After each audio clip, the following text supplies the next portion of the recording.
Hi hello வணக்கம். நான் தான் உங்கள் ஆராமு. எல்லோரும் எப்படி இருக்கீங்க?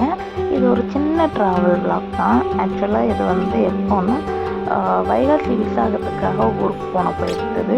ஸோ அது வந்து நாங்கள் எப்போவுமே ஒவ்வொரு கோயிலுக்கு போவோம். அங்கே வந்து பார்த்திங்கன்னா எப்போவுமே வைகாசி விசாக டைமில் ரொம்ப ஃபேமஸாக கொண்டாடுவாங்க. ஸோ நான் சென்னையிலேருந்து ஊருக்கு போயிட்டு வந்த ட்ராவல் தான். ஸோ சென்னையிலேருந்து நான் ஊருக்கு போகும்போது ஃபுல்லாக எல்லா வியூவுமே என்ஜாய் பண்ணி போயிட்டு வந்தேன், ட்ராவல் பண்ணிகிட்டு வந்தேன். ஸோ அதை தான் உங்கள் கூட ஷேர் பண்ணியிருக்கேன். ஸோ இதில் என்னென்னு பார்த்தீங்கன்னா ஒவ்வொரு வருஷமும் சிவன் கோயில் அங்கே ஸோ பிள்ளையார் இருக்கும், சிவன் இருக்கும், எல்லா சாமிகளும் இருக்கும். பட் வந்து அந்த கோயிலுக்கு போகிறது வந்து வருஷம் எல்லா ஊரில் இருந்துமே வருவாங்க.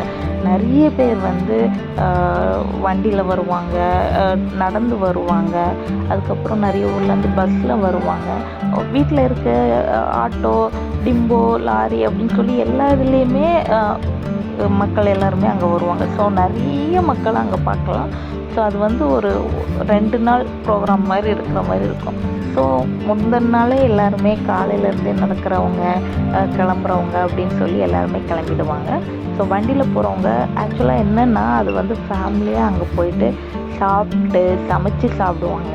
அங்கே எல்லா இடத்துலையும் சுற்றி பார்த்துட்டு என்ஜாய் பண்ணிவிட்டு நிறைய வெரைட்டியாக எல்லாத்தையும் வாங்கிட்டு பொம்மை வாங்குறதா இருக்கட்டும், வளையல், ஜடமாட்டி அப்படின்னு நிறைய திங்ஸ் வாங்குறதா இருக்கட்டும்.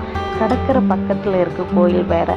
ஸோ அந்த வியூவை என்ஜாய் பண்ணி அங்கே ரசித்து பார்க்குறதுக்கு நிறைய இருக்குது. ஸோ இதெல்லாம் வந்து அங்கே நாங்கள் போன இடங்கள் தான். ஸோ ஃபஸ்ட்டு கோயிலுக்கு போயிட்டோம் அப்படின்னா இங்கேருந்து சாப்பாடு சமைக்கிறதுக்கு எல்லா திங்ஸுமே எடுத்துகிட்டு போயிடுவாங்க. ஸோ அங்கே போய் சமைச்சி சாப்பிட்டுட்டு, கடல் குளிச்சுட்டு, குளம் குளிச்சுட்டு, கோயிலில் போய் தரிசனம் பார்த்துட்டு, சிவனை நல்லா வேண்டிட்டு, அதுக்கப்புறம் சாப்பாடு சாப்பிட்டுட்டு அப்படியே கடலோடு சுற்றிட்டு அப்படியே வந்து திங்ஸ் எல்லாம் வாங்கிட்டு என்ஜாய் பண்ணிட்டு ஒவ்வொரு ஊரில் இருந்து ஒவ்வொரு மக்களை பார்க்குறது அது ஒரு வித்தியாசமான அனுபவம். ஸோ அங்கேருந்து நிறைய சின்ன ஃபோட்டோஸ்லாம் நான் இதில் உங்களுக்கு ஷேர் பண்ணியிருக்கேன், கோயிலோட ஃபோட்டோஸ்லாம். ஸோ சிம்பிளாக என்னோடய ட்ராவல் நான் இதில் முடிச்சுக்கிறேன். பாய்.